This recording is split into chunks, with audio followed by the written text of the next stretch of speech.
Hello everyone, स्वागत है आप सभी का शिक्षा पाथ मेक इट इजी के आज के सेशन में। यहाँ हम पढ़ते हैं राजस्थान करंट अफेयर्स, वजह से बुलेटिन और न्यूज़पेपर पर आधारित और करते हैं प्रत्येक दिन के कुछ एमसीक्यूज जो हमारे सेशन पर आधारित होते हैं। आज शनिवार 16 मई 2026, ज्येष्ठ अमावस्या, संवत 2083। चलिए देखते हैं हम आज का सेशन। ये हमारे टेलीग्राम चैनल का स्कैनर है, आप इसे स्कैन करते हम मुझे टेलीग्राम पर आप मैसेज कर सकते हैं, जिससे आपको उस चैनल में जोड़ दिया जाएगा जहां इस सेशन की पीडीएफ प्रत्येक दिन डेली उपलब्ध करवाई जाती है। तो आप इसको स्कैन करके आप टेलीग्राम पे मैसेज कर सकते हैं अगर आपको हमारे पीडीएफ की आवश्यकता हो तो। और आज दिवस विशेष में हम देखें तो राष्ट्रीय डेंगू दिवस आज ही के दिन मनाया जाता है। राष्ट्रीय डेंगू दिवस, जो डेंगू मच्छर से होने वाली जो डेंगू बीमारी होती है उससे बचाव के लिए जागरूकता के हेतु राष्ट्रीय डेंगू दिवस मनाया जाता है। अंतर्राष्ट्रीय शांतिपूर्वक सहजीवन दिवस, अर्थात शांतिपूर्वक साथ में जीने के लिए यूएनओ द्वारा ये अंतर्राष्ट्रीय शांतिपूर्वक सहजीवन दिवस मनाया जाता है। अंतर्राष्ट्रीय प्रकाश दिवस, इंटरनेशनल लाइट डे भी मनाया जाता है, जो प्रकाश महत्व को दर्शाता है। वट सावित्री व्रत भी आज ही के दिन मनाया जाता है। विवाहित हिंदू महिलाओं द्वारा अपने पति की दीर्घायु, कल्याण और समृद्धि के लिए मनाए जाने वाले एक पारंपरिक उपवास पर्व है वट सावित्री व्रत। तो आप हमें टेलीग्राम पर मैसेज भी कर सकते हो और आज के दिवस विशेष में हमने जानकारी ली है। चलिए अब शुरू करते हैं हमारा आज का सेशन। आज के सेशन में हम देखेंगे मुख्य संदेश, राजस्थान में निवेश के फायदे का सौदा। राजस्थान में निवेश करना फायदे का सौदा होगा। राज्य सरकार को पूरा साथ मिलेगा, मुख्यमंत्री का दृष्टिकोण। मुख्यमंत्री भजनलाल शर्मा ने कहा है कि ऊर्जा की बचत ही ऊर्जा उत्पादन का सबसे सस्ता, प्रभावी और स्थायी विकल्प है। ई मोबिलिटी को बढ़ावा देना, मुख्यमंत्री स्वयं इलेक्ट्रॉनिक व्हीकल से कार्यक्रम में पहुंचे और संदेश दिया कि ईंधन की बचत और पर्यावरण संरक्षण समय की आवश्यकता है। अक्षय ऊर्जा में राजस्थान की उपलब्धियां देखें तो अक्षय ऊर्जा में वर्तमान क्षमता राजस्थान में अब तक 47 गीगावाट से अधिक अक्षय ऊर्जा क्षमता स्थापित हो चुकी है। 47 गीगावाट राजस्थान में स्थापित हो चुकी है। इससे भी अधिक उत्पादन राजस्थान में किया जाता है अक्षय ऊर्जा का। सौर ऊर्जा परियोजना में देश में राजस्थान अग्रणी है, फर्स्ट रैंक है राजस्थान की सौर ऊर्जा उत्पादन में। हालिया वृद्धि हुई है, वर्तमान सरकार के कार्यकाल में 24,410 मेगावाट अक्षय ऊर्जा क्षमता में वृद्धि हुई है। राज्य में कुल 828 गीगावाट और सौर ऊर्जा से 284 गीगावाट पवन ऊर्जा की विशाल संभावनाएं मौजूद हैं। कुल 828 गीगावाट सौर ऊर्जा से और 284 गीगावाट पवन ऊर्जा से राजस्थान में उत्पादन होता है। वर्ष 2030 तक 500 गीगावाट अक्षय ऊर्जा उत्पादन क्षमता स्थापित करने और वर्ष 2027 तक नेट जीरो का लक्ष्य प्राप्त करने की दिशा में राजस्थान तेजी से आगे बढ़ रहा है। ग्रीन एनर्जी और ई मोबिलिटी के महत्वपूर्ण कदम, मजबूत कदम। कुसुम योजना, कृषि और विद्युत भार को सौर ऊर्जा से पूरा करने के लिए कुसुम योजना के तहत कृषि भूमि और लघु सौर परियोजनाएं स्थापित की जा रही हैं, जिसके तहत सोलर पार्क का स्थापना भी की जा रही है। योजना के तहत 4,000 मेगावाट से अधिक की परियोजनाएं स्थापित हो चुकी हैं और 6,500 मेगावाट की परियोजनाएं आवंटित की जा रही हैं। राज्य के व संयुक्त उपक्रमों द्वारा 4,670 मेगावाट के सोलर पार्क स्थापित हो चुके हैं तथा 12,000 मेगावाट से अधिक के सोलर पार्क अभी निर्माणाधीन है। रूफटॉप और सरकारी भवन, वर्तमान में 1,000 से अधिक राजकीय भवनों पर सौंदर्यीकरण किया जा चुका है। वर्चुअल और नेट मीटरिंग के माध्यम से 600 मेगावाट के प्लांट लगाए जाएंगे। इलेक्ट्रॉनिक वाहन चार्जिंग, प्रधानमंत्री ई ड्राइव योजना के तहत राज्य में 250 स्थान चिन्हित किए गए हैं, जहां इलेक्ट्रॉनिक चार्जिंग स्टेशन स्थापित किए जाएंगे 250 स्थानों पर। प्रधानमंत्री ई ड्राइव योजना के तहत नीतियां और भविष्य के लक्ष्य देखें। टारगेट 2030 और 2047। नीतिगत प्रोत्साहन, अक्षय ऊर्जा, बायोफ्यूल और ऊर्जा भंडारण, ग्रीन हाइड्रोजन परियोजनाओं को बढ़ावा देने के लिए एकीकृत स्वच्छ ऊर्जा नीति 2024 जारी की गई है। वर्ष 2030 का लक्ष्य रखा गया है। 115 गीगावाट अक्षय ऊर्जा क्षमता का लक्ष्य रखा गया है। 10 गीगावाट की ऊर्जा भंडारण एनर्जी स्टोरेज परियोजना की स्थापना का लक्ष्य 2030 तक का रखा गया है। वर्ष 2047 का लक्ष्य रखा गया है। ऊर्जा भंडारण क्षमता को बढ़ाकर 290 गीगावाट किया जाएगा। Battery storage, 6,000 megawatt battery storage की क्षमता का आवंटन किया जा चुका है और 6,400 मेगावाट की परियोजना प्रक्रिया में है। निवेशकों से आह्वान किया है प्रधारो हमारे देश। मुख्यमंत्री जी ने ऊर्जा क्षेत्र में निवेशकों से प्रधानमंत्री विकसित भारत 2047 के तहत संकल्प के अनुरूप राजस्थान को ऊर्जा पावर हाउस बनाने में भागीदारी निभाने की अपील की है। मुख्य शीर्षक और कार्यक्रम के तहत हम देखेंगे प्रदेश के पहले सेमीकंडक्टर क्लस्टर का उद्घाटन। कार्यक्रम रखा है खेरतल तिंजारा में इलेक्ट्रॉनिक कॉम्प्लेक्स में 34 MLD STP एवं विभिन्न विकास कार्यों का शिलान्यास और लोकार्पण। मुख्यमंत्री भजनलाल शर्मा ने मुख्यमंत्री निवास से वीडियो कॉन्फ्रेंसिंग के माध्यम से VC के माध्यम से भिवाड़ी में इन परियोजनाओं की शुरुआत की है। औद्योगिक विकास और नीतियाँ नीतिगत निर्णय। राज्य में निवेश को बढ़ावा देने के लिए गत 2 वर्षों से अधिक समय में 35 नीतियाँ लागू की गई हैं। नया इंडस्ट्रियल एरिया यमुना जल समझौते के तीव्र क्रियान्वयन के साथ सरकार अलवर के निकट बांदीकुई में एक बड़े इंडस्ट्रियल एरिया की स्थापना करने जा रही है। क्षेत्रीय कनेक्टिविटी। प्रदेश को रीजनल रैपिड ट्रांजिट सिस्टम द्वारा हरियाणा के रास्ते दिल्ली से जोड़ने की परियोजना का कार्य जारी है। इलेक्ट्रॉनिक्स और सेमीकंडक्टर निर्माण। भिवाड़ी में अलवर के भिवाड़ी में इलेक्ट्रॉनिक्स मैन्युफैक्चरिंग और किया जाएगा और सेमीकंडक्टर का निर्माण किया जाएगा। केंद्रीय मंत्री अश्विनी वैष्णव के अनुसार देश में इलेक्ट्रॉनिक्स और मैन्युफैक्चरिंग 6 गुना वृद्धि के साथ 13 लाख करोड़ रुपए तक पहुंच गई है। मोबाइल अब भारत से निर्यात होने वाली पहली नंबर की कमोडिटी बन गया है। भिवाड़ी क्लस्टर। भिवाड़ी के इलेक्ट्रॉनिक्स में मैन्युफैक्चरिंग क्लस्टर में 1200 करोड़ रुपए का इन्वेस्टमेंट है। इलेक्ट्रॉनिक्स कंपोनेंट मैन्युफैक्चरिंग स्कीम के तहत 75 प्रोजेक्ट स्वीकृत किए गए हैं। इससे लगभग 2500 लोगों को रोजगार मिलेगा। इस प्लांट से हर साल 6 करोड़ चिप्स की मैन्युफैक्चरिंग होगी। जल भराव का समाधान। केंद्रीय मंत्री भूपेंद्र यादव ने बताया कि भिवाड़ी में 61 करोड़ रुपए की लागत से 34 MLD के सीवरेज ट्रीटमेंट प्लांट का लोकार्पण और 52 करोड़ रुपए से अधिक की लागत के 34 MLD STP territory water line का शिलान्यास किया गया है, जो वहाँ की जल भराव की समस्या का पूर्णतः समाधान करेगा। ग्रामीण और सामाजिक विकास योजनाएं। अटल ज्ञान केंद्र। ग्रामीण युवाओं की सुविधा के लिए पंचायत स्तर पर अटल ज्ञान केंद्र खोलने का निर्णय लिया गया है। कृषि बिजली। राज्य के 24 जिलों में किसानों को दिन के समय बिजली आपूर्ति की जा रही है। सरकार द्वारा 4 लाख भर्तियों के संकल्प को पूरा करने की दिशा में आगे बढ़ रही है। 1.25 लाख पदों के लिए भर्ती प्रक्रिया कैलेंडर जारी हो चुका है और 1,35,000 से अधिक की नियुक्तियां प्रक्रियाधीन है। रेलवे स्टेशनों के पास विकास। अमृत योजना के तहत पूरे राजस्थान में 85 रेलवे स्टेशनों का निर्माण किया जा रहा है, जिनमें से 15 स्टेशनों का निर्माण पूरा हो चुका है। अलवर का भव्य रेलवे स्टेशन भी आधुनिक सुविधाओं से युक्त होगा। मुख्य आयोजन एवं श्रद्धांजलि स्थान अवसर। जोधपुर में पूर्व उपराष्ट्रपति स्वर्गीय भैरों सिंह जी शेखावत की मूर्ति का अनावरण समारोह आयोजित किया गया। मुख्य अतिथि केंद्रीय रक्षा मंत्री राजनाथ सिंह ने समारोह को संबोधित किया। उन्होंने स्वर्गीय शेखावत जी को लोकतांत्रिक मूल्यों और जन सेवा के राजनीतिक जीवंत प्रतीक माना है। केंद्रीय पर्यटन और संस्कृति मंत्री गजेंद्र सिंह शेखावत, राज्यसभा सांसद मदन राठौर, संसदीय कार्य मंत्री जोगाराम पटेल, शिक्षा एवं पंचायती राज मंत्री मदन दिलावर सहित अन्य जनप्रतिनिधि भी वहां उपस्थित थे। स्वर्गीय भैरों सिंह जी शेखावत का राजनीतिक योगदान है। विचार देखें तो एक राष्ट्र एक चुनाव। भारत राजनीति में एक राष्ट्र एक चुनाव, लोकसभा और विधानसभा चुनाव एक साथ कराने की सोच की नींव बहुत पहले ही भैरों सिंह जी शेखावत ने ही रखी थी, ताकि समय और धन की बचत हो सके। अटल जी का मिशन। पूर्व प्रधानमंत्री अटल जी बिहारी वाजपेयी ने उनके बारे में कहा था कि मिट्टी से ऊपर उठकर यह माटी का पुत्र आज देश के माथे का चंदन बन गया है। पोखरण परमाणु परीक्षण। 1998 में जब भारत ने पोखरण में परमाणु परीक्षण कर दुनिया को अपनी सामरिक शक्ति का संदेश दिया, उस समय अटल बिहारी वाजपेयी जी ने प्रधानमंत्री और भैरों सिंह जी शेखावत राजस्थान के मुख्यमंत्री थे। मुख्य मूल्य और सिद्धांत देखें तो एक साधारण किसान परिवार से निकलकर उपराष्ट्रपति तक पहुंचने में शेखावत जी ने राजनीति में शुचिता, पारदर्शिता और नैतिकता को सर्वोच्च प्राथमिकता दी। आपातकाल के कठिन दौर में भी वे लोकतंत्र के प्रति अडिग रहे। अंत्योदय का मार्ग। राजस्थान के मुख्यमंत्री रहते हुए भैरों सिंह जी शेखावत ने द्वारा शुरू की गई अंत्योदय योजना पंडित दीनदयाल उपाध्याय दर्शन पर आधारित की और अंतर्राष्ट्रीय स्तर पर सराहना हुई है, जिसका उद्देश्य समाज के अंतिम पायदान पर खड़े व्यक्ति को संबल देना। वर्तमान नेतृत्व। रक्षा मंत्री राजनाथ सिंह ने मुख्यमंत्री भजनलाल शर्मा की कार्यशैली की सराहना करते हुए कहा कि वर्तमान सरकार भी शेखावत जी के अंत्योदय जनसेवा के मार्ग पर चलते हुए गांवों तक जाकर आमजन से संवाद कर रही है। विकास के आंकड़े देखें तो जल जीवन मिशन वर्ष 2019 में प्रदेश के केवल 11,68,000 ग्रामीण जलों तक ही नल से जल पहुंचा था, जो मार्च 2025 तक बढ़कर 60 लाख से अधिक ग्रामीण परिवारों को तक सुनिश्चित किया जा चुका है।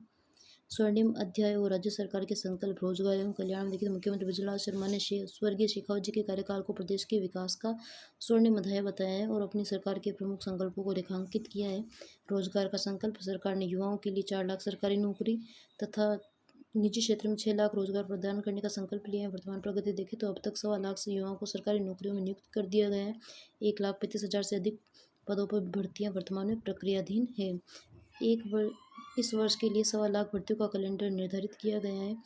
पिछले लगभग 2.5 वर्षों में किसान, महिला, युवा, गरीब के कल्याण के लिए सरकार ने कई महत्वपूर्ण कदम उठाए हैं। वंदे गंगा जल संरक्षण अभियान की रूपरेखा और तिथि देखें तो प्रदेश भर में यह अभियान 25 मई से 5 जून तक चलाया जाएगा। शुरुआत इसकी 25 मई गंगा दशमी के अवसर पर होगी और समापन 5 जून विश्व पर्यावरण दिवस के अवसर पर वंदे गंगा जल संरक्षण अभियान का होगा। मुख्यमंत्री भजनलाल शर्मा ने जयपुर के सीतापुर स्थित Jaipur exhibition and convention centre JECC में इस अभियान की शुरुआत करेंगे 25 मई को। मुख्य उद्देश्य राजस्थान में भूजल संरक्षण स्तर को सुधारना और संचयन करना, वाटर हार्वेस्टिंग में जन नीतियों से। मुख्य सचिव श्री श्रीनिवास की अध्यक्षता में शासन सचिवालय के चिंतन सभागार में तैयारियों की समीक्षा बैठक हुई। अभियान को जन आंदोलन का रूप देकर प्रत्येक जिले, ग्राम पंचायत और नगरीय निकाय तक आपसी समन्वय से कार्य योजना बनाकर लागू किया जाएगा। मिशन मोड कार्य जल संरक्षण, वर्षा जल संचयन, पारंपरिक जल स्रोतों का संरक्षण और पर्यावरण संवर्धन के कार्यों को मिशन मोड पर करने के निर्देश दिए गए। श्रमदान एवं स्वच्छता, नदी, बांध, सरोवर, नहरों और खालों की सफाई, जल उपयोगिता संगम और किसानों के सहयोग से साफ सफाई की जाएगी। जन जागरूकता की जाएगी। प्रभात फेरी, वंदे गंगा जल कलश यात्रा, पीपल पूजन, जागरूकता रैली और जल संरक्षण के प्रति जागरूकता के लिए नुक्कड़ नाटकों का आयोजन किया जाएगा। जल शक्ति अभियान कैच द रेन के तहत कार्यक्रम और जल संचयन भागीदारी में भूमि पूजन किया जाएगा। नवीन अमृत सरोवर, नए अमृत सरोवरों का पूजन किया जाएगा। कर्म भूमि से मातृभूमि अभियान के तहत कार्यों का अवलोकन, बीबीजी रामजी योजना के अंतर्गत जल संरक्षण कार्य किए जाएंगे। हरियाली राजस्थान, इस अभियान के तहत अग्रिम पौधारोपण और ओरण व चारागाहों का चिन्हीकरण किया जाएगा। विशेष ग्राम सभाओं का आयोजन किया जाएगा 26 मई को, जिसमें नवीन कार्यों को अनुमोदन स्वीकृति जारी करने के साथ साथ ग्रामीणों का अभियान के संकल्प भी दिलाया जाएगा 26 मई को। HPV वैक्सीनेशन महाअभियान हनुमानगढ़ अभियान की प्रगति हम देखें तो हनुमानगढ़ जिले में 15 मई को HPV ह्यूमन पेपिलोमा वायरस का टीकाकरण का विशेष अभियान आयोजित किया गया। टीकाकरण के आंकड़े देखें तो जिले में बनाए गए 31 वैक्सीनेशन साइट्स पर 539 बालिकाओं को HPV टीका लगाया गया है। जिले में अब तक कुल 1,828 बालिकाओं को ये टीका लगाया जा चुका है। यह वैक्सीन मुख्य रूप से महिलाओं को सर्वाइकल कैंसर, गर्भाशय ग्रीवा के कैंसर से बचाव के लिए बालिकाओं को लगाई जाती हैं, जो गवर्नमेंट द्वारा निःशुल्क लगाई जा रही हैं। ईंधन की कीमतों में भारी बढ़ोतरी, महंगाई का बम। ताज़ा बढ़ोतरी हुई है। तेल कंपनियों ने पेट्रोल में 3 रुपये 27 पैसे का और डीजल में 3 रुपये 2 पैसे प्रति लीटर की वृद्धि की है। नई दरें शुक्रवार से सुबह 6 बजे से लागू हो गई हैं। जयपुर में नई दरें देखें तो जयपुर में पेट्रोल 107 रुपये प्रति लीटर और डीजल 93.23 रुपये प्रति लीटर मिलेगा। सीमावर्ती जिलों का हाल देखें तो श्रीगंगानगर, हनुमानगढ़ समेत 10 जिलों में जयपुर के मुकाबले पेट्रोल 1.47 रुपये और डीजल 1.73 रुपये अधिक महंगा हो गया। जैसे चूरू, झुंझुनू, नागौर, श्रीगंगानगर, हनुमानगढ़, सिरोही, सवाईमाधोपुर, जैसलमेर, डूंगरपुर, बांसवाड़ा, बाड़मेर, सीकर, जालौर, बीकानेर आदि इनमें शामिल है। सीमावर्ती जिलों में प्रमुख 10 सेवाओं पर सीधा असर इसके द्वारा पड़ेगा। परिवहन लागत बढ़ने से किराया बढ़ेगा। ऑटो टैक्सी का किराया बढ़ेगा। फल, सब्जी, दूध, dairy, online delivery charge, school bus, पर्यटन पैकेज, खेती सिंचाई लागत, निर्माण सामग्री, ऑल राजस्थान कॉन्ट्रैक्ट कैरियर बसों का किराया 15% तक बढ़ने की आशंका है। नीट यूजी परीक्षा की नई तिथियां और बड़े बदलाव। 3 मई को निरस्त हुई नीट परीक्षा के लिए 21 जून को आयोजित होगी। इसके प्रवेश पत्र 14 जून तक मिल जाएंगे। अगले साल से बड़ा बदलाव। अगले साल से नीट परीक्षा में OMR को बंद कर दिया गया है और इसकी जगह पर CBT कंप्यूटर बेस्ड टेस्ट आयोजित किया जाएगा। यह राधाकृष्णन समिति की सिफारिश थी। विद्यार्थियों के लिए राहत। नई परीक्षा के लिए कोई फीस या आवेदन नहीं करना होगा। पूर्व फीस लौटाई जाएगी। परीक्षार्थियों को उनके पसंद का शहर पहुंचकर केंद्र आवंटित किए जाएंगे। राज्यों में परीक्षा केंद्र तक परिवहन की व्यवस्था होगी।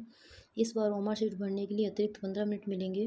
परीक्षा का समय दोपहर 2 बजे से शाम 5:15 तक रहेगा। पेपर लीक मामलों की जाँच CBI द्वारा तय की जा रही है। शिक्षा मंत्री धर्मेंद्र प्रधान ने जीरो टॉलरेंस अप्रोच की बात कही है। ग्राम 2026 ग्लोबल राजस्थान एग्रीटेक मीट स्थगित हो गई है। स्थगित कर दिया गया है। फैसला राजस्थान ने कृषि के क्षेत्र में बदलाव के लिए आयोजित होने वाला राज्य का सबसे बड़ा आयोजन ग्राम 2026 फिलहाल स्थगित कर दिया है। कृषि क्षेत्र में 1679 करोड़ रुपए के एमओयू हो चुके हैं। प्रधानमंत्री नरेंद्र मोदी की ओर से पेट्रोल डीजल बचाने की और सरकारी खर्चों में मितव्ययता किफ़ायत बरतने की अपील के बाद ये निर्णय लिया गया है। मुख्यमंत्री का बयान है कि सीएम बजरा शर्मा ने कहा है कि इस निर्णय से किसानों, अतिथियों, आवागमन, लॉजिस्टिक परिवहन में लगने वाला ईंधन बचाया जा सकेगा। सरकार राजकीय कार्यक्रमों की संख्या में भी कमी ला रही है। अरावली खनन मामला सुप्रीम कोर्ट सख्त रुख। अदालत का निर्णय सुप्रीम कोर्ट ने अरावली पहाड़ियों और पर्वत श्रृंखलाओं में हो रहे खनन के मामले में खनन पट्टाधारकों जो लीज होल्डर्स हैं उनको सभी किसी भी प्रकार की राहत देने से स्पष्ट इनकार कर दिया है। बेंच की टिप्पणी न्यायाधीश सूर्यकांत और न्यायाधीश जयमाला बागची की पीठ ने कहा है कि अरावली क्षेत्रों से मिल रहा फीडबैक काफ़ी परेशान करने वाला है। कोर्ट ने कहा है कि जब तक पीठ पूरी तरह संतुष्ट नहीं हो जाती तब तक किसी भी तरह की गतिविधि की अनुमति नहीं दी जाएगी। इस विशिष्ट मामले को विभिन्न मुद्दों में बांटकर अलग अलग नहीं सुना जाएगा। पर्यटकों की सुरक्षा के लिए पिंक गार्ड ऐप और एआई सिस्टम। नई तकनीक जयपुर पुलिस कमिश्नरेट क्षेत्रों में पर्यटकों की सुरक्षा के लिए पिंक गार्ड ऐप और एआई आधारित क्राउन गार्ड सिस्टम लॉन्च करेगी। ऐप की विशेषता देखें तो पिंक गार्ड ऐप बहुभाषी मल्टीलिंगुअल होगा जिसमें पर्यटन स्थलों की जानकारी, इमरजेंसी नंबर और सत्यापित गाइड्स की सूची मिलेगी। क्राउन गाइड सिस्टम ये प्रणाली सीसीटीवी के जरिए भीड़ पर रियल टाइम निगरानी रखेगी, भगदड़ जैसी हालत को अलर्ट भेजेगा। पायलट प्रोजेक्ट के रूप में आमेर किला क्षेत्र से होगी इसकी शुरुआत। उद्देश्य सालाना आने वाले 1.80 करोड़ पर्यटकों को सुरक्षित अनुभव देना इसका उद्देश्य है। अरावली विवाद, खदानों, कैल्शियम और मार्बल उद्योग पर संकट। अरावली पर्वतमालाओं की सीमाओं को लेकर आए कथित तकनीकी भ्रम के कारण वास्तविक खदानें, तालाब और खाड़ी डंपिंग यार्ड भी वन क्षेत्र घोषित हो चुके हैं। मकराना के मार्बल, वैश्विक स्तर पर निर्यात होने वाले कैल्शियम का व्यापार ठप होने से विदेशी आयातक में चीन, इटली और वियतनाम की ओर रुख कर रहे हैं। विदेशी आयातक 3.5 लोग रोजगार पर संकट है। इस उद्योग से राज्य में प्रत्यक्ष और अप्रत्यक्ष रूप से 3.5 लाख से अधिक लोगों की आजीविका जुड़ी हुई है। अजमेर, नागौर, डीडवाना, कुचामन, अलवर, जयपुर, राजसमंद, पाली, टोंक, भीलवाड़ा में हजारों स्टोन क्रशर प्रोसेसिंग यूनिट संचालित है जिनकी हलचल रुक गई है। राजस्व का बड़ा नुकसान हुआ है। 2024-25 में खनन से 9,228 करोड़ रुपए से अधिक का राजस्व मिला था जिसमें लगभग 70% हिस्सा अरावली बेल्ट से आया था। मांग, मार्बल और कैल्शियम एक्सपोर्टर्स का कहना है कि जो खदानें अरावली की प्राथमिक परिभाषा में नहीं आती उन्हें तत्काल मुक्त कर दिया जाए और वैज्ञानिक तरीके से संवेदनशील क्षेत्रों की पहचान कर पारदर्शी नीति बनाई जाए। महिलाओं और बच्चों के लिए साइबर सुरक्षा गुप्त शिकायत योजना। राजस्थान पुलिस की साइबर क्राइम शाखा ने महिलाओं और बच्चों के खिलाफ बढ़ती ऑनलाइन उत्पीड़न और सोशल मीडिया अभद्रता को रोकने के लिए नई गाइडलाइन जारी की है जिसमें बिना पहचान शिकायत की जा सकती है। पीड़ित महिला और बालिकाएं अपनी पहचान, नाम, पता, आधार नंबर बिना उजागर किए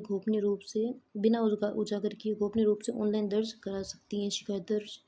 आवश्यक दस्तावेज शिकायत दर्ज करते समय केवल घटना से जुड़ी जानकारी जैसे तारीख, समय, सोशल मीडिया प्लेटफॉर्म का नाम और आरोपी का प्रोफाइल लिंक और स्क्रीनशॉट अपलोड करने होंगे। शिकायत की प्रक्रिया देखें तो साइबर अपराध रिपोर्टिंग पोर्टल cybercrime.government.in पर शिकायत की जा सकती है। रजिस्टर या कंप्लेंट विकल्प चुनें। Women and child related crime पर क्लिक करें। रजिस्टर एनोनिमसली का चयन करें और घटना का विवरण भरें। सबमिट होने पर भविष्य के लिए कंप्लेंट आईडी जारी होगी। मिलावट पर वार, घी, पापड़ और मसालों समेत कई खाद्य सामग्री असुरक्षित, सख्त कार्रवाई की गई है। खाद्य सुरक्षा नियंत्रण आयुक्तालय ने जांच में असुरक्षित पाए गए खाद्य पदार्थों के वितरण, बिक्री और प्रदर्शन पर आगामी 2 माह के लिए प्रतिबंध लगा दिया है जिनमें हम देखें तो 11 पैक्ड और 24 लूज खाद्य नमूने फेल हुए जिनमें हम प्रतिष्ठित जो फेमस ब्रांड है उनके लाइसेंस भी निरस्त कर दिए गए। जिनमें हम देखें तो फेमस जो ब्रांड है उनके उत्पाद देखें तो बीकानेर में हैप्पी एवं पूजा पापड़ भंडार, बीकाजी के फूड इंटरनेशनल लिमिटेड के ऑल इन वन नमकीन, बीकाजी की ग्वालियर का किचन किंग फार्म का रोस्टेड चना, जयपुर श्री अनु मिल्क प्रोडक्शन के घी बिलोना और डी मार्ट की काली मिर्च, Charlie green chilli sauce, Mahavir Madhusaras, Shubh Saras और हरियाणा फार्म के घी। लूज खाद्य पदार्थ में पनीर, मावा, गुलाब जामुन, घेवर, दाल, कचौरी, काली मिर्च इस्तेमाल किया हुआ सोयाबीन तेल जांच में अनसेफ पाए गए हैं। टोंक जिले में नकली सरस घी पैकिंग के मामले में एफआईआर भी दर्ज की गई है। नीट और पीटी परीक्षा पेपर के लीक के बड़े खुलासे। नीट 2025 का दावा। राजस्थान एसओजी को वर्ष 2025 में भी 40 लाख रुपए में नीट का पेपर बिकने की सूचना मिली थी, जिसे उस समय अफवाह बताकर जांच आगे नहीं बढ़ी थी।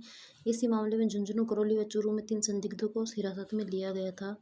नीट 2024 जांच सिक्कर के एक सेंटर से 600 में से 150 अभ्यर्थियों का चयन जांच के दायरे में है। जांच सांसद महुआ मोइत्रा ने भी इस पर सवाल उठाए हैं। उद्योगनगर की थाना के एसआई प्रद्युम्न सिंह को भी रिपोर्ट दर्ज न करने पर लाइन हाजिर किया गया है। वर्तमान में सीबीआई नीट 2024 और 26 के डेटा का सघन जांच कर रही है। आरपीएमटी 2009 का पुराना मामला। 16 साल पहले भी आरपीएमटी 2009 पर पेपर लीक मामले में 66 अभ्यर्थियों के फर्जीवाड़े की आशंका जताई थी। आज भी डॉक्टर पद पर सेवाएं दे रहे हैं। जांच रिपोर्ट के अनुसार भौतिक विज्ञान फिजिक्स के अत्यंत कठिन न्यूमेरिकल सवालों को बिना किसी रफ वर्क के हल कर दिया था, जिससे पेपर आउट होने की पुष्टि हुई थी, लेकिन सिस्टम ने इस पर सख्त कदम नहीं उठाए। स्वर्गीय भैरव सिंह जी शेखावत की 16वीं पुण्यतिथि पर उन्हें श्रद्धांजलि। इस कार्यक्रम का आयोजन विद्याधर नगर जयपुर स्थित स्मृति स्थल व पूर्व उपराष्ट्रपति स्वर्गीय भैरव सिंह जी शेखावत की 16वीं स्मृति में कार्यक्रम आयोजित हुआ। मुख्यमंत्री भजनलाल शर्मा ने स्मृति स्थल पर तथा मुख्यमंत्री निवास पर उनके चित्र पर पुष्प अर्पित कर नमन किया। मुख्यमंत्री जी ने कहा कि राजस्थान के विकास में शेखावत जी का अहम योगदान है। उन्हें पंडित दीनदयाल उपाध्याय के अंत्योदय समाज के अंतिम पायदान पर खड़े व्यक्ति का उत्थान के सपने को प्रदेश में साकार किया, जिसके बाद में देश में लागू किया गया है। उप मुख्यमंत्री दिया कुमारी, प्रेमचंद बेरवा, भाजपा नेता नरपत सिंह राजू, सांसद मंजू शर्मा भी वहां उपस्थित थे। राजस्थान हाईकोर्ट का कड़ा फैसला। फिजूल अपील पर 1 लाख रुपए का जुर्माना किया जाएगा। राजस्थान हाईकोर्ट की जोधपुर खंडपीठ ने जलदाय विभाग पीएचईडी द्वारा एकल पीठ के आदेश के खिलाफ दायर एक विशेष अपील को फिजूल मुकदमेबाजी मानते हुए खारिज कर दिया। अदालत ने सख्त टिप्पणी की है कि कार्यवाहक मुख्य न्यायाधीश संजीव प्रकाश शर्मा और न्यायाधीश शेखर शर्मा ने खंडपीठ ने कहा है कि सिविल प्रक्रिया संहिता सीपीसी के आदेश 47 नियम 7 के तहत रिव्यू याचिका खारिज होने के आदेश के खिलाफ एक अपील का कोई कानूनी प्रावधान नहीं है। कोर्ट ने इसे एडवेंचरिज्म बताया और कहा कि ऐसे मामलों में कोर्ट का कीमती समय बर्बाद होता है। जुर्माना और वसूली। कोर्ट ने विभाग पर 1 लाख रुपए की पोस्ट जुर्माना लगाई है। विशेष बात यह है कि कोर्ट ने यह राशि उन संबंधित अधिकारी व्यक्तियों से वसूलने के आदेश दिए हैं जिन्होंने ये फिजूल अपील दायर करने की सलाह दी थी। विद्युत विनियामक आयोग का फैसला, जिसमें डिस्कॉम जरूरत के हिसाब से खरीद सकेगा बिजली। राजस्थान विद्युत विनियामक आयोग ने 3200 मेगावाट क्षमता के थर्मल पावर प्लांट से जुड़ी याचिका पर फैसला सुनाया, जिसमें आयोग ने कहा कि यदि पहले से तय बिजली खरीद प्रोजेक्ट आंशिक या पूर्ण रूप से निरस्त होते हैं तो डिस्कॉम भविष्य की जरूरत के अनुसार शॉर्ट या लॉन्ग टर्म बिजली खरीद पर स्वयं निर्णय ले सकेंगे। बिजली मांग का अनुमान देखें तो 2035-36 केंद्रीय विद्युत प्राधिकरण की रिपोर्ट के अनुसार राजस्थान में 2035-36 तक 4440 मेगावाट अतिरिक्त कोयला आधारित बिजली की जरूरत पड़ सकती है, जिसमें 2535 मेगावाट क्षमता पहले से प्रस्तावित है, जबकि 1905 मेगावाट की व्यवस्था आगे करानी होगी। विशेषज्ञों की राय की ऊर्जा के विशेषज्ञ डी अग्रवाल के अनुसार आयोग के निर्णय में थोड़ी अस्पष्टताएं तथा टेंडर डॉक्यूमेंट की मंजूरी मिली तो अंतिम अनुमोदन डिस्कॉम पर छोड़ दिया गया। निर्णय लेते समय लागत और उपभोक्ता हित का ध्यान रखना जरूरी होगा। केंद्र से राजस्थान को 11,000 करोड़ रुपए तक का ब्याज मुक्त ऋण उपलब्ध कराया गया है, जिसमें केंद्र सरकार की scheme for special assessment to states for capital investment 2026-27 के तहत राजस्थान को करीब 11,000 करोड़ रुपए का ब्याज मुक्त ऋण इंटरेस्ट फ्री लोन मिलने की संभावना है। यह सहायता 50 वर्ष की अवधि के लिए मिलेगी। मुख्य सचिव श्री वी श्रीनिवास की अध्यक्षता में हुई समीक्षा बैठक के अनुसार यह ऋण राज्य के बड़े पूंजीगत निवेश और आधारभूत ढांचा इंफ्रास्ट्रक्चर परियोजनाओं के लिए वरदान साबित होगा। इस राशि का उपयोग 5 करोड़ रुपए या उससे अधिक लागत वाले विकास कार्यों में किया जाएगा। भिवाड़ी में प्रदेश का पहला सेमीकंडक्टर क्लस्टर 1200 करोड़ का निवेश परियोजना। केंद्रीय रेल एवं इलेक्ट्रॉनिक्स मंत्री अश्विनी वैष्णव ने केंद्रीय वन एवं पर्यावरण मंत्री भूपेंद्र यादव और मुख्यमंत्री भजनलाल शर्मा ने वर्चुअल माध्यम से भिवाड़ी में प्रदेश के पहले सेमीकंडक्टर क्लस्टर का उद्घाटन किया। इस क्लस्टर में 1200 करोड़ रुपए का निवेश होगा। इससे करीब 2500 लोगों को रोजगार मिलेगा। यह प्रतिवर्ष 6 करोड़ चिप्स का निर्माण करेगा। अन्य विकास कार्य देखें तो राजस्थान का रेल बजट बढ़ाकर 10,228 करोड़ रुपए कर दिया गया है। वर्ष 2014 के बाद राज्य में 3,900 किलोमीटर रेलवे ट्रैक बिछाए गए हैं। अमृत योजना के तहत 85 रेलवे स्टेशनों का विकास हो रहा है। जल भराव के समाधान किया जाएगा। भिवाड़ी में 61 करोड़ की लागत से 14 MLD सीवेज ट्रीटमेंट प्लांट का लोकार्पण और 52 करोड़ की लागत से ट्रीटेड वाटर लाइन का शिलान्यास किया जाएगा। सीएम ने बताया कि पिछले 2 वर्षों में राज्य की 35 नीतियाँ लागू की गई हैं। औद्योगिक एवं अपशिष्ट प्रबंधन के लिए भिवाड़ी के कहरानी में बनेगा सीईटीपी। मुख्य सचिव श्रीनिवास की अध्यक्षता में होने वाली राज्य स्तरीय अनुमोदन समिति ने भिवाड़ी के कहरानी में 6 MLDM क्षमता का कॉमन एफ्लुएंट ट्रीटमेंट प्लांट स्थापित करने के लिए 75 करोड़ के अधिक का अनुदान को मंजूरी दी है। कहरानी ग्रीन ट्रेडर्स एसोसिएशन द्वारा स्थापित किए जाने वाले इस प्लांट से कहरानी, बांदापुर, पाथरेडी, चौपंकी औद्योगिक क्षेत्रों को 400 से अधिक औद्योगिक इकाइयों को इसका लाभ मिलेगा। इससे औद्योगिक अपशिष्ट जल का वैज्ञानिक तरीके से उपचार हो सकेगा और जल प्रदूषण कम होगा। भाखड़ा ब्यास प्रबंधन बोर्ड BBMB राजस्थान की स्थायी सदस्य की मांग। पंचकुला में आयोजित बोर्ड के स्वर्ण जयंती समारोह में राजस्थान के जल संसाधन मंत्री सुरेश रावत ने BBMB में राजस्थान के लिए न्याय संगत प्रतिनिधित्व और एक अतिरिक्त पूर्णकालिक सदस्य का पद सृजित करने की मांग उठाई है।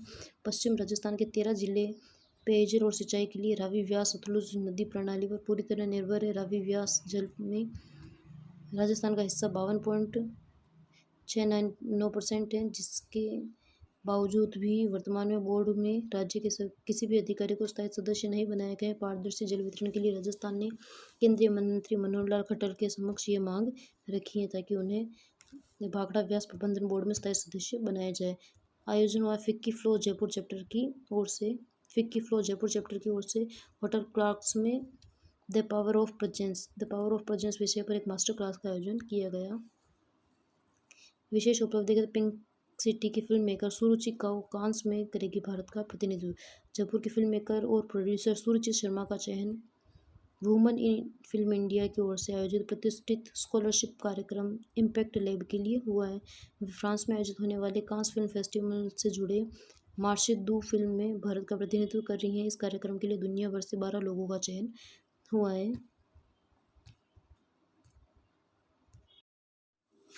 तुमने देखा था कि प्रोड्यूसर सुरुचि शर्मा का चयन वुमन इन फिल्म इंडिया की ओर से स्कॉलरशिप कार्यक्रम इम्पैक्ट लैब के लिए हुआ है, जिससे वो कांस फिल्म फेस्टिवल में मार्शल दू फिल्म में भारत का प्रतिनिधित्व कर रही है। नेक्स्ट हम देखेंगे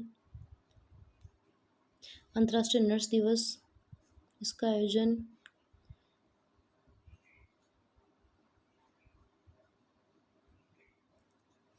अंतर्राष्ट्रीय नर्स दिवस का आयोजन जयपुर में किया गया, जिसमें 151 नर्सिंग कर्मियों को सम्मानित किया गया। समारोह the trade nurses association of India की ओर से महात्मा गांधी अस्पताल में RL स्वर्णकार सभागार में राज्य स्तरीय एक्सीलेंस अवार्ड समारोह का आयोजन किया गया, जिसमें TNAI की राष्ट्रीय अध्यक्ष NE कुमार ने TNAI राजस्थान शाखा के भवन का निर्माण की घोषणा की है।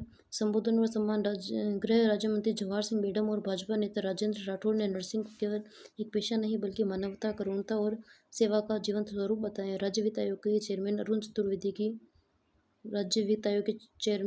चतुर्वेदी की उपस्थिति में उत्कृष्ट सेवाओं के उल्लेखनीय योगदानों के लिए विभिन्न 151 नर्सिंग कर्मियों को सम्मानित किया गया। वरिष्ठ सदस्यों को लाइफ टाइम अचीवमेंट अवार्ड से भी सम्मानित किया गया।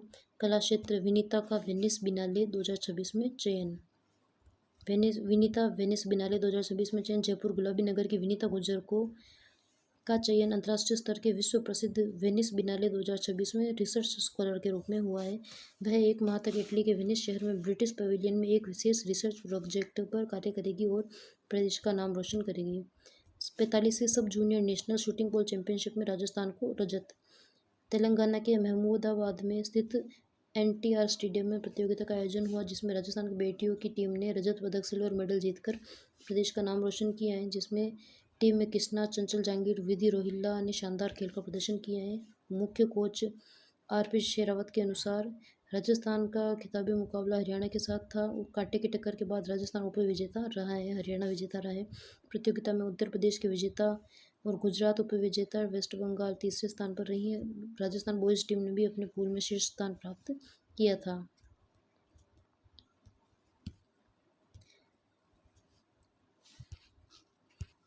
IGU Pune golf championship Ojaswini ने जीता 12वां राष्ट्रीय खिताब। जयपुर की गोल्फर ओजस्विनी इशारत ने पुणे के ऑक्सफोर्ड गोल्फ रिजॉर्ट में संपन्न IGU पुणे महिला एवं जूनियर गर्ल्स गोल्फ चैंपियनशिप में अपना 12वां खिताब जीता है। ओजस्विनी ने 73-74 अंतिम राउंड में 69 का स्कोर बनाकर कुल 216 का स्कोर हासिल किया। उन्होंने बी गर्ल्स श्रेणी में खिताब जीतकर चैंपियनशिप की तीनों ट्रॉफियों पर कब्जा किया। ओजस्विनी ने जयपुर के रामबाग गोल्फ क्लब में आयोजित नियमित अभ्यास करती हैं। 24वीं कुमार सुरेंद्र शूटिंग चैंपियनशिप, योगेश ने जीते 5 पदक। राष्ट्रीय राजधानी दिल्ली में आयोजित 24वीं कुमार सुरेंद्र शूटिंग चैंपियनशिप में राजस्थान के योगेश कुमार खिचड़ ने 5 पदक जीते हैं। वर्ल्ड चैंपियनशिप और एशियाई चैंपियनशिप के मेडलिस्ट योगेश अब तक 4 इंटरनेशनल मेडल और 50 नेशनल मेडल जीत चुके हैं। भविष्य के लक्ष्य योगेश का सूबेदार बलवीर ने बताया कि अगले महीने जर्मनी में होने वाली जूनियर वर्ल्ड चैंपियनशिप के लिए योगेश का चयन हो चुका है।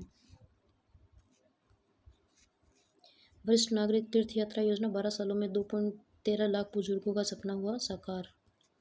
वरिष्ठ नागरिक तीर्थ यात्रा योजना के तहत योजना का प्रभाव देखिए देवस्थान विभाग राजस्थान सरकार की इस योजना के तहत 2013-14 से अब तक 2,13,000 से अधिक वरिष्ठ नागरिक देश भर में प्रमुख तीर्थ स्थलों की यात्रा कर चुके हैं। योजना के अंतर्गत 60 वर्ष या उससे अधिक आयु के वरिष्ठ नागरिकों को उनके जीवन काल में एक बार निःशुल्क यात्रा या रियायती रेल और हवाई तीर्थ का अवसर दिया जाता है, जिसमें 2025-26 के आंकड़े के अनुसार 31 दिसंबर तक वर्ष 2026 तक 31,160 वरिष्ठ नागरिकों को यात्रा करवाई गई, जिनमें से 30,770 यात्रियों ने रेल और 390 ने हवाई मार्ग का लाभ लिया, जिसमें कुल 16 प्रमुख तीर्थ स्थलों को इसमें जोड़ा गया है। जिसमें देखें तो कैलाश मानसरोवर तीर्थ यात्रा के तहत 100 यात्रियों को प्रति यात्री 1 लाख रुपए की सहायता दी जा रही है। सिंधु दर्शन योजना के तहत 200 यात्रियों को अधिकतम 15,000 रुपये तक की सहायता दी जा रही है। प्रमुख धार्मिक पड़ाव देखें तो रामेश्वरम, मदुरई, जगन्नाथपुरी, कोणार्क, तिरुपति, द्वारकापुरी, नागेश्वर, सोमनाथ, वैष्णो देवी, अमृतसर, मथुरा, वृंदावन, अयोध्या समेत सीकर, वाराणसी, महाकालेश्वर, उज्जैन, गंगासागर, कामाख्या और नेपाल के पशुपतिनाथ आदि मंदिर इसमें शामिल है। कोविड काल का असर देखिए महामारी के कारण 2020-21 और 21-22 में योजना स्थगित रही थी, बाद में उसमें पुनः तेजी आई है। स्कूल प्रबंधन समिति एसएमसी में बड़ा बदलाव किया गया, जिसमें महिलाओं को 50% की भागीदारी नया प्रावधान आया है। सरकारी विद्यालयों की शिक्षा व्यवस्था को अधिक जवाबदेह और प्रभावी बनाने के लिए अब एसएमसी में कम से कम 50% महिलाओं को होना अनिवार्य कर दिया गया। अब यह समिति केवल औपचारिकता तक सीमित नहीं रहेगी। प्रत्येक स्कूल में शैक्षणिक सत्र एकेडमिक सेशन शुरू होने के 1 महीने के भीतर एसएमसी का गठन अनिवार्य होगा। बालिकाओं को अनुकूल माहौल मिलेगा, जिसमें महिला सदस्य होने से छात्राएं भी अपनी समस्याएं खुलकर साझा कर सकते हैं, जिससे स्कूलों में पारदर्शिता सुरक्षा बढ़ेगी। सामूहिक निगरानी की जाएगी। समिति का दायरा केवल अभिभावकों तक सीमित न रखकर शिक्षक, जनप्रतिनिधि, एएनएम तथा स्थानीय समुदाय के अन्य जिम्मेदार लोगों को भी शामिल कर सामुदायिक निगरानी तंत्र विकसित किया जाएगा। ग्रीष्मकालीन अवकाश, सरकारी स्कूल बनेंगे ज्ञान की पाठशाला। ग्रीष्मकालीन अवकाशों में नई गाइडलाइन के माध्यम से माध्यमिक शिक्षा निदेशक बीकानेर द्वारा जारी विस्तृत निर्देशों के अनुसार गर्मी की छुट्टियों में सरकारी स्कूलों पर सिर्फ ताले नहीं लगेंगे, बल्कि स्कूल प्रशासन को अलर्ट मोड पर रहकर जिम्मेदारियां निभानी होगी। प्रत्येक बच्चे को पुस्तक विद्यालय भवन बंद करने से पहले पुस्तकालय से हर विद्यार्थी को कम से कम 1 पुस्तक इशू करवाना अनिवार्य किया गया, ताकि छुट्टियों में भी बच्चों में पठन संस्कृति, रीडिंग हैबिट का नियंत्रण विकास हो सके। परिसर में परिंदे और पौधों की देखभाल, मानसून से पहले रेन वाटर हार्वेस्टिंग सिस्टम को दुरुस्त रखने, स्कूल परिसरों में स्वच्छता बनाए रखने, पक्षियों के लिए परिंदे लगाने और स्कूल में लगे पेड़ पौधों की नियमित सिंचाई व देखभाल सुनिश्चित करने के निर्देश दिए गए, जिनमें स्कूल बंद करने से पहले हर कक्ष, कार्यालय और पूरे परिसर की गहन जांच होगी, ताकि कोई पशु पक्षी भीतर फंसा न रह जाए। साथ ही बिजली उपकरण पूरी तरह बंद, ऊर्जा संरक्षण को सुनिश्चित किया जाएगा। आधुनिक शिक्षा कंप्यूटर लैब्स का डिजिटल उद्घाटन। राजस्थान ग्रामीण बैंक एवं सीएज टेक्नोलॉजी लिमिटेड ने अपनी सामाजिक उत्तरदायित्व योजना के तहत जोधपुर कोटा जिले के राजकीय विद्यालयों में आधुनिक कंप्यूटर लैब्स की स्थापना की है। राजस्थान ग्रामीण बैंक और सीएज टेक्नोलॉजीज लिमिटेड ने शिक्षा मंत्री मदन दिलावर ने वीडियो कॉन्फ्रेंसिंग के माध्यम से इन लैब्स का डिजिटल उद्घाटन किया है। लाभान्वित विद्यालय देखे तो राजकीय उच्च माध्यमिक विद्यालय पलासनी जोधपुर और पीएम हीराभाई परेख राजकीय बालिका उच्च माध्यमिक विद्यालय रामगंज मंडी कोटा। विद्यार्थियों की डिजिटल दक्षता और कंप्यूटर स्किल्स को बढ़ाकर उन्हें बेहतर करियर के लिए प्रेरित करना। चेयरमैन मुकेश भारती ने ग्रीष्मकालीन अवकाश के दौरान भी इन लैब्स के उपयोग का सुझाव दिया था। मारवाड़ में संकट आदि से भी कम रह गई राज्य पशु चिंकारा की आबादी, आंकड़ों में भारी गिरावट। वन्य विभाग वन्यजीव मंडल जोधपुर की गणना के अनुसार वर्ष 2015 में जोधपुर संभाग के विभिन्न जिलों में चिंकारा की संख्या 10,790 दर्ज की गई थी, जो वर्ष 2026 की नवीनतम जनगणना में मात्र 3,707 रह गई हैं। कहाँ कितने बचे चिंकारा, तो देखिए जोधपुर में 1,915, जैसलमेर में 1113, 1313, जालौर में 238, पाली में 233, सिरोही में 8, पाली, जालौर और सिरोही में जिलों में सबसे अधिक गिरावट दर्ज की गई है। अस्तित्व पर मुख्य बातें देखें तो हिंसक श्वान, आवारा कुत्ते। विशेषज्ञों के अनुसार हिंसक हो चुके आवारा कुत्ते इस समय चिंकारा के लिए सबसे बड़ा खतरा बन गए हैं। आवास स्थल का विनाश, विकास की दौड़, औद्योगिक परियोजनाएं, सड़कों का फैलता जाल, अवैध प्रेशर इकाइयां, खेतों की तारबंदी इनके परंपरागत आश्रय स्थलों को उजाड़ रही है। प्यास की समस्या, गर्मी के दिनों में पानी की तलाश में गाँवों में पशु खेले और नालियों तक पहुंचने के दौरान आवारा कुत्तों के झुंड इन पर हमला कर देते हैं। बारिश का अभिशाप, मारवाड़ की काली चिकनी मिट्टी बारिश के दौरान गीली होने पर चिंकारा के लिए जानवर जानलेवा साबित होती है। भागते समय उनके नुकीले खुर जमीन में धंस जाते हैं, जिससे वे तेज गति से दौड़ नहीं पाते और आवारा कुत्तों का शिकार हो जाते हैं। वन्यजीव विशेषज्ञ हेम सिंह गहलोत के अनुसार चारागाह संरक्षण, जल स्रोतों के विकास, अवैध शिकार पर सख्त कार्यवाही, स्थानीय पौधों के लिए व्यापक विकास के लिए संरक्षण योजना लागू करने की तत्काल आवश्यकता है। कृषि अनुसंधान, मोठ ग्वार अनुसंधान में काजरी को राष्ट्रीय सम्मान। मोठ और ग्वार अनुसंधान में काजरी को राष्ट्रीय सम्मान दिया गया है। सर्वश्रेष्ठ केंद्र पुरस्कार, केंद्रीय शुष्क क्षेत्र अनुसंधान संस्थान काजरी जोधपुर को खरीफ दलहन पर अखिल भारतीय समन्वित अनुसंधान परियोजना की वार्षिक समूह की बैठक में राष्ट्रीय स्तर पर सर्वश्रेष्ठ केंद्र पुरस्कार से सम्मानित किया है। काजरी को सर्वश्रेष्ठ केंद्र पुरस्कार से सम्मानित किया है। पुरस्कार प्रदाता है ये सम्मान ICAR महानिदेशक ML जाट ने प्रदान किए हैं। सफलता का कारण देखें तो काजरी के निर्देशक डॉक्टर हनुमान सहाय जाट के अनुसार यह पुरस्कार गर्म शुष्क क्षेत्रों के लिए मोठ व ग्वार अनुसंधान में उत्कृष्ट कार्य और जलवायु प्रतिरोधी किस्मों के विकास के लिए मिला है। नई किस्में 2024 से 2026 के बीच में काजरी ने इस अवधि में मोठ की 6 नई किस्में जारी की, जिनमें मोठ की 6 में नई किस्में जारी की हैं, जिसमें काजरी मोठ 4 से लेकर काजरी मोठ 9 तक शामिल है। अर्थात काजरी मोठ 4, 5, 6, 7, 8, 9 6 प्रकार की मोठ की किस्में जारी की हैं। इसके अतिरिक्त काजरी मोठ 10 और 11 को भी सूचना के लिए चयनित किया गया है।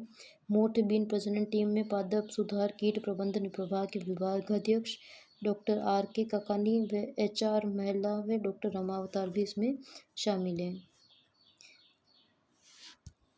हॉर्मोज संकट से खाद्य तेल का बाजार बदलाव और सरसों बने गेम चेंजर। वैश्विक तनाव असर और पश्चिम एशिया खाड़ी देशों में बढ़ते तनाव, हॉर्मोज जलडमरू मध्य में समुद्री आपूर्ति बाधित होने से विदेशी आयातित तेलों जैसे पाम ऑयल की लागत बढ़ गई। इसके परिणाम स्वरूप घरेलू बाजार में भी सरसों के तेल की मांग अत्यधिक मजबूत हो गई। राजस्थान इंडस्ट्री को नया जीवन मिला। इसके तहत भरतपुर ऑयल मिलर्स के एसोसिएशन अध्यक्ष कृष्ण कुमार के अग्रवाल के अनुसार पिछले 2 महीनों में स्थानीय मिलों में गतिविधियों में उल्लेखनीय तेजी है। जो तेल मिलें एक महीने में केवल 8 से 10 दिन ही चल पाती थी, अब पूरी तरह क्षमता से संचालित हो रही है। किसानों को लाभ मिला है। बाजार में विदेशी तेल और सरसों के दाम लगभग बराबरी पर आ गए हैं, जिससे सरसों का भाव करीब 7,000 रुपये प्रति क्विंटल तक पहुंच गया है और किसानों को बेहतर दाम मिल सके। भरतपुर जिला सरसों तेल उद्योग एक नज़र में देखें तो 2 लाख मीट्रिक टन सरसों का उत्पादन होता है। 5 लाख मीट्रिक टन हर वर्ष सरसों तेल उत्पादन होता है। 100 जिले में सक्रिय तेल मिलों की संख्या, 100 जिले में जो टोटल तेल मिले हैं और 50,000 क्विंटल प्रतिदिन होने वाली सरसों की पेराई है। 18,000 क्विंटल प्रतिदिन बनने वाला तेल है। 10,000 तेल उद्योगों से सीधे मजदूर जुड़े हुए हैं। 10,000 मजदूर जुड़े हुए हैं। अंतर्राष्ट्रीय शैक्षणिक ओलंपिक IOA 2026 फाइनल में एलन के स्टूडेंट करेंगे भारत का प्रतिनिधित्व। Homi Bhabha centre for science education द्वारा आयोजित 19वें international astronomy astrophysics olympiad IOA 2026 में ओरिएंटेड एंड सिलेक्शन कैंप के परिणाम जारी होंगे, जिसमें एलन की बड़ी सफलता। देश भर से चयनित 5 सदस्यीय भारतीय टीमें से 3 छात्र एलन की स्टूडेंट हैं। क्लासरूम कोर्स में अर्णव सहरावत, प्रांजल दीक्षित, वर्कशॉप से हर्षिल अमित कुमार पटेल इसमें शामिल है। फाइनल प्रतियोगिता देखें तो एलन कोटा के प्रेसिडेंट विनोद कुमार ने बताया कि ये छात्र 25 सितंबर से 5 अक्टूबर तक हनोई में आयोजित होने वाले IOA 2026 फाइनल में भारतीय टीम का प्रतिनिधित्व करेंगे। यह प्रक्रिया NSEA, INO और OCSSC और अंतिम लिखित प्रायोगिक परीक्षाओं सहित 4 कठिन चरणों में पूरी होगी। मारवाड़ कुंभ, CM ने लॉन्च किया भोगीशल परिक्रमा 2026 का बैनर। यात्रा की रूपरेखा देखें तो जोधपुर में नाग वंश की पहाड़ियों के चारों ओर होने वाली ऐतिहासिक 105 किलोमीटर लंबी भोगीशल परिक्रमा यात्रा 2026। भोगीशल परिक्रमा जोधपुर में नागवंश की पहाड़ियों के चारों ओर 105 किलोमीटर लंबी परिक्रमा होती है, उसे कहते हैं। उसकी तैयारियां शुरू होगी, जिसमें 25 मई से शुरू होकर 31 मई तक चलेगी। पोस्टर का विमोचन जोधपुर के दौरे पर मुख्यमंत्री भजनलाल शर्मा, भाजपा प्रदेश अध्यक्ष मदन राठौड़ और विधि एवं न्याय मंत्री जोगाराम पटेल ने आधिकारिक तौर पर प्रदर्शन किया है, लोकार्पण किया है। इस दौरान हिंदू सेवा मंडल भोगीशल परिक्रमा का आयोजन समिति के पदाधिकारियों ने अतिथियों का स्वागत किया। परिक्रमा मार्ग की बदहाली पर चिंता जताई है। पदाधिकारियों ने यात्रा मार्ग में दयनीय स्थिति की गहरी नाराजगी जताई। उन्होंने बताया कि 25 मई से यात्रा शुरू होने वाली है। इसके बावजूद 105 किलोमीटर लंबे पथरीले रेतीले चट्टानी मार्गों की हालत खराब बनी हुई है। कई मार्गों में स्ट्रीट लाइट न होने से अंधेरा रहता है, जो बड़ी संख्या में शामिल होने वाले बुजुर्ग, महिला श्रद्धालुओं के लिए सुरक्षा के लिहाज से असुरक्षित रहेगा। अब हमारा सेशन ये समाप्त होता है। अब हम आज के सेशन से संबंधित कुछ MCQs करेंगे। चलिए देखते हैं हमारे आज के क्वेश्चंस। राजस्थान की नवीकरणीय ऊर्जा क्षमताओं और लक्ष्यों के संबंध में निम्नलिखित कथनों पर विचार कीजिए। फर्स्ट कथन है, राज्य में अब तक 47 गीगावाट से अधिक अक्षय ऊर्जा क्षमता स्थापित की जा चुकी है। हमने हमारे सेशन में देखा था, बिल्कुल सही है। राजस्थान में कुल 828 गीगावाट सौर ऊर्जा और 284 गीगावाट पवन ऊर्जा की विशाल क्षमताएं मौजूद हैं। ये भी हमने हमारे सेशन में देखा था, बिल्कुल सही है। एकीकृत स्वच्छ ऊर्जा नीति 2024 के तहत 2030 के तहत 115 गीगावाट ऊर्जा क्षमता स्थापना करने लक्ष्य रखा गया है। यह बिल्कुल सही है कि 2030 तक 115 गीगावाट अक्षय ऊर्जा स्थापित करना का लक्ष्य रखा गया, अर्थात तीनों ही सही है। हमारा सही उत्तर होगा डी। फर्स्ट, सेकंड और थर्ड तीनों सही है। सेकंड क्वेश्चन हम करेंगे। मुख्यमंत्री भजनलाल शर्मा के अनुसार वर्तमान समय में ईंधन की बचत और पर्यावरण संरक्षण बेहद आवश्यक है। सेकंड कारण आर है, ऊर्जा की बचत ही ऊर्जा उत्पादन का सबसे सस्ता और प्रभावी अस्थायी विकल्प है। अतः हमारे फर्स्ट और सेकंड मतलब कथन ए और कारण आर दोनों सही हैं, और यह कारण आर एक ही सही से व्याख्या करते हैं। तो हम देखें, मुख्यमंत्री भजनलाल शर्मा के अनुसार वर्तमान समय में ईंधन की बचत और पर्यावरण संरक्षण बेहद आवश्यक है, क्योंकि ऊर्जा की बचत ही ऊर्जा उत्पादन का सबसे सस्ता व प्रभावी अस्थायी विकल्प है, अर्थात ए और आर दोनों सही और आर ए की सही व्याख्या करता है। नेक्स्ट क्वेश्चन हम करेंगे। थर्ड क्वेश्चन हमारा रहेगा, हरित ऊर्जा और ई मोबिलिटी के संदर्भ में राज्य सरकार के कथनों में से कौन सा कथन असत्य है। कुसुम योजना के तहत कृषि भूमि पर लघु सौर परियोजनाएं प्रस्तावित की जा रही है, ताकि कृषि विद्युत भार को सौर ऊर्जा से पूरा किया जा सके।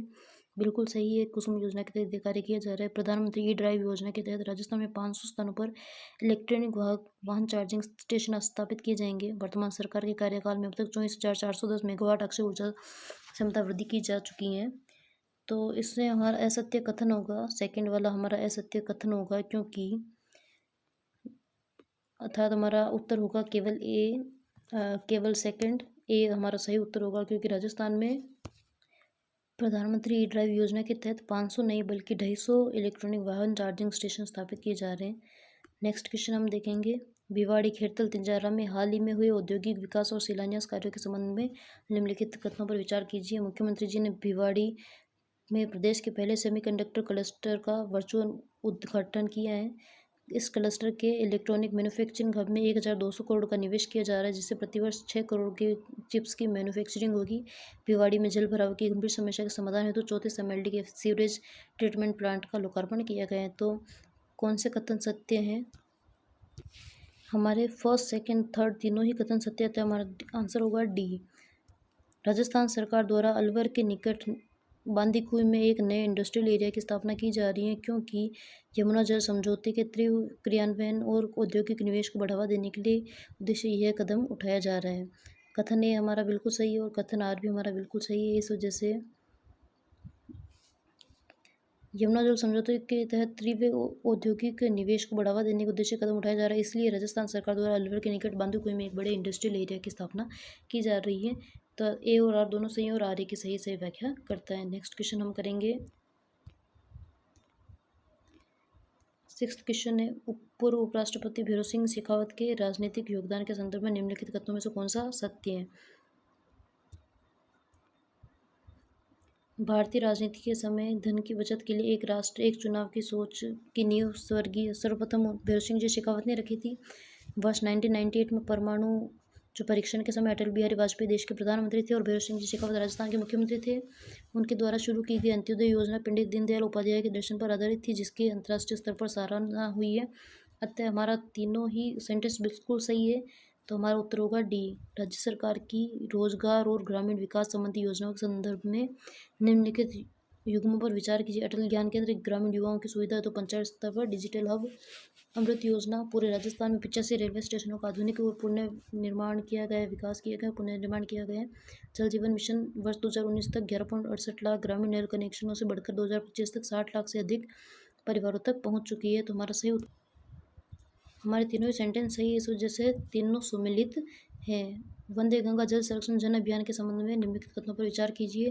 फर्स्ट कथन है, यह अभियान प्रदेश भर के 25 मई गंगा दशमी से शुरू होकर 5 जून विश्व पर्यावरण दिवस तक मिशन मोड में चलाया जाएगा। अभियान का मुख्य उद्देश्य भूजल स्तर में सुधार लाना और जल संचयन में जन भागीदारी को बढ़ाना। अभियान के प्रशासनिक क्रियान्वयन हेतु 26 मई को विशेष ग्राम सभाओं का आयोजन कर नवीन कार्यों का अनुमोदन किया जाएगा। हमने हमारे सेशन में देखा था, ये तीनों ही सेंटेंस बिल्कुल सही है। हमारा सही आंसर होगा डी, तीनों सही है। नेक्स्ट क्वेश्चन हम करेंगे। 9th क्वेश्चन हमारा रहेगा, हनुमानगढ़ जिले में संचालित स्वास्थ्य पहलों के अंतर्गत HPV वैक्सीनेशन महाअभियान का मुख्य उद्देश्य क्या है?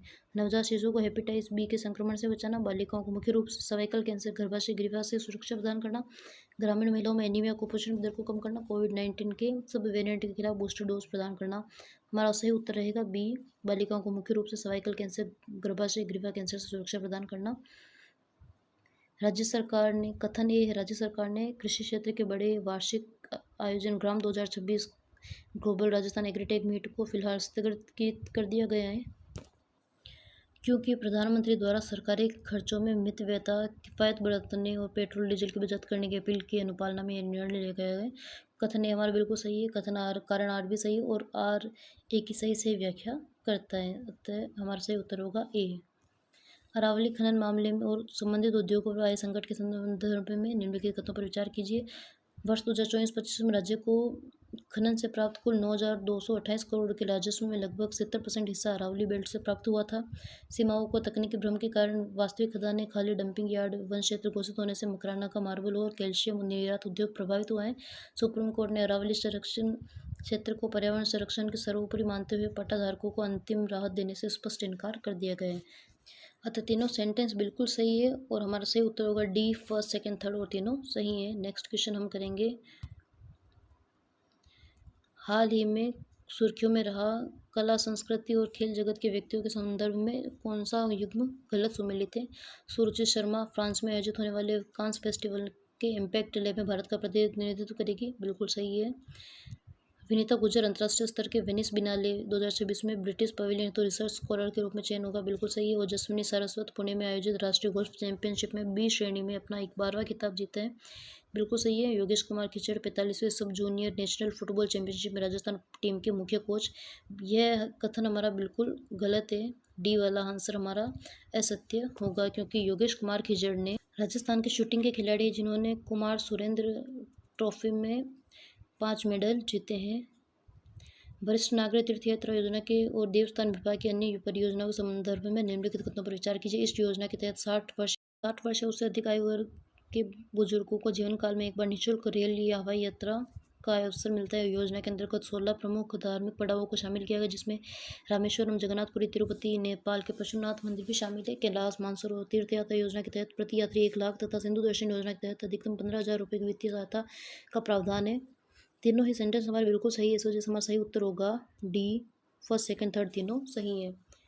मारवाड़ जोधपुर संभाग में राज्य पशु चिंकारा की सब आबादी में आई भारी गिरावट के प्रमुख कारण देखें तो हिंसक हो चुके आवारा श्वानों द्वारा वन जीव पर प्रत्यक्ष हमले, गोचर व वरुण जैसी पारंपरिक आश्रय भूमियों को औद्योगिक परियोजनाओं, अवैध क्रेशर इकाइयों के कारण विनाश, वर्षा ऋतु में मारवाड़ की काली चिकनी मिट्टी में चिंकारा के निकुल खुरों का धंसना, जिससे तीव्र गति से दौड़ नहीं पाते हैं।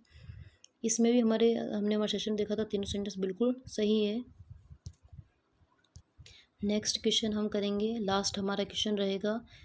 कथन ये है, राजस्थान विद्युत विनियामक आयोग के हालिया निर्णय के अनुसार डिस्कॉम अब भविष्य की मांग के अनुसार शॉर्ट या लॉन्ग टर्म में बिजली खरीद पर स्वयं निर्णय ले सकेंगे। कारण आर है, क्योंकि केंद्रीय विद्युत प्राधिकरण CEA की रिपोर्ट के अनुसार राज्य में वर्ष 2035-36 तक कुल 4,440 मेगावाट अतिरिक्त कोयला आधारित बिजली की आवश्यकता होगी। सेंटेंस दोनों सही है, परंतु कारण आर कथन एक की सही सही व्याख्या नहीं करता है, इसलिए हमारा सही उत्तर होगा बी, ए, आर दोनों सही है, लेकिन आर एक की सही व्याख्या नहीं करते हैं। हमारा सेशन यही समाप्त होता है। अगर आपको सेशन पसंद आए तो please like, share and subscribe कीजिए। Thank you.